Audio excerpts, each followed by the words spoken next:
Live షోకి తిరిగి స్వాగతం. నరసింహ గారు చెప్పండి, ఏంటి కేటీఆర్ గారే రాజకీయ వారసుడని కవిత గారు డిక్లేర్ చేశారు, ఏమిటి ఎందుకు ఇప్పుడు సడన్ గా డిక్లేర్ చేయాల్సి వచ్చిందంటారు?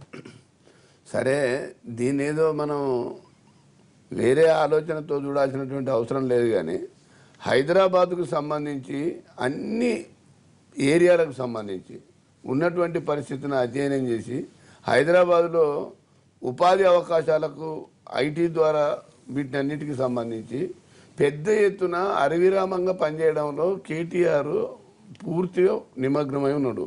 ఒకే ఒక సభకు మాత్రము కేసీఆర్ గారు హాజరై నా ప్రభుత్వం ఏం చేస్తుందని చెప్పడం జరిగింది. సరే, వారసుడు అనే దానికాడ అది కేసీఆర్ గారు ఏది చెప్తే అది జరుగుతుంది. అంటే కొంతమంది ఏదో ఈ ఆగస్టులో అయిపోద్దని బీజేపీ వాళ్ళు కొందరు ప్రచారం చేస్తుంటారు, పట్టాభిషేకం జరుగుతుంది, లేదా ఇంకో ఏడాదిలో అవుద్దని, లేదా ఎలక్షన్ అయ్యేలోపు అవుద్దని, లేదంటే కొత్త ఎలక్షన్ అయిన తర్వాత ఇట్లా అంటుంటారు. నాకు తెలియగలుగుతాను. ఇప్పుడు ఈ రోజు ఉన్నటువంటి పార్టీలు, అధికారంలో ఉన్నటువంటి పార్టీలు ప్రత్యేకంగా కేసీఆర్ గారి ఎడల కేసీఆర్ గారు ఎన్నడూ కూడా ఆ మాట అనలేదు. కవిత సందర్భం వచ్చింది కాబట్టి చెప్పింది. మీరు అర్హుడా అంటే అన్ని రకాలుగా అర్హుడు కాదని మేమెవరు అనలేదే. మొన్న ఆయన ప్రూవ్ చేసుకున్న తర్వాత అర్హుడు కాదని ఎవరన్నా అంటారు. అంటే ఇప్పుడు ఎందుకు డిక్లేర్ చేశారనేది ప్రశ్న. డిక్లేర్ చేయడంలో దాంట్లో డిక్లేర్ చేసింది ఆమె ఏమీ లేదు. అన్ని రకాలుగా కష్టపడి పనిచేస్తున్నవాడు కేసీఆర్ గారు మాకు దేవుడు, ఆయన ఏది చెప్తారని చెప్పి. ఓకే, గౌతమ్ గారు మీరు మాట్లాడండి. ఇప్పుడు కాంగ్రెస్ టీఆర్ఎస్ పార్టీ వారసుని ఎత్తుక్కునే పనిలో ఎందుకుందో మనకు తెలీదు కనుక ఆ సందర్భం ఎందుకు వచ్చింది. ఆల్రెడీ వాళ్ళ నాన్నగారు ముఖ్యమంత్రిగా పనిచేస్తున్నారు. సరే, ఒక ఎన్నికలు ఒకళ్ళకి అప్పచెప్పచ్చు. కేటీఆర్ గారికి హైదరాబాద్, గ్రేటర్ హైదరాబాద్ అప్పచెప్పారు. ఈవేళ కవిత గారు వచ్చి ఈయనే వారసుడిగా, రాజకీయ వారసుడు ఈయనే అని ప్రకటించారు.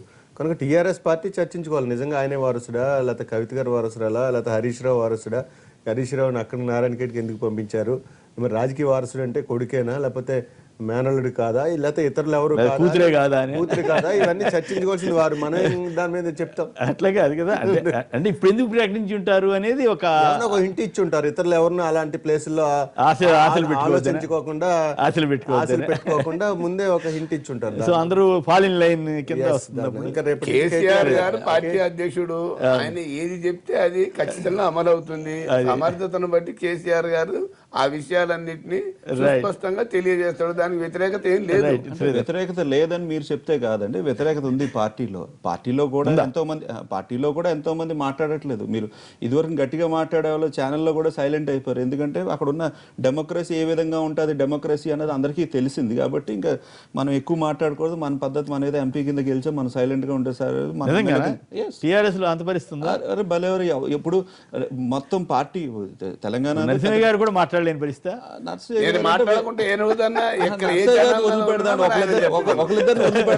ఒకరిద్దరిని వదిలిపెడదాం. కానీ ఆ పార్టీలో జరిగేది ఏంటంటే, ఇప్పుడు పెద్ద పార్టీ అది చిన్న పార్టీ కాదు, ఎక్కువ నెంబర్లు ఉన్నారు, ఎమ్మెల్యేలు ఎంపీలు ఉన్నారు. ప్రజలకు తెలిసిన వాళ్ళు ఎవరు? ఆ నలుగురు తప్ప. అంటే ఆ పార్టీ ఆ విధంగా నడుస్తుంది. ప్రజలు ఏంటంటే ఈ రోజు అంటే మోర్ సక్సెస్ టు టీఆర్ఎస్ కన్నా failure of TDP, failure of BJP, failure of Congress ఎక్కువ. ఆ ఫెయిల్యూర్స్ వీళ్ళుండి పెద్ద లీడర్స్ అందరూ కూడా ఒక దిశ చూపించకుండా వాళ్ళు కొట్టుకుని బీ ఫార్ములా ఎక్కువ వాళ్ళేదో అది వారసుల గురించి. అంటే వారసులు అంటే మరి డిక్లేర్ చేశారు. కాంగ్రెస్ లో కూడా వారసుల కోసం, ప్రమోషన్ కోసం మిగతా వాళ్ళంతా కొట్టుకున్నారు కదా. వారసులు ఒక 60 మంది కాంగ్రెస్ వారసులు పోటీ చేశారు.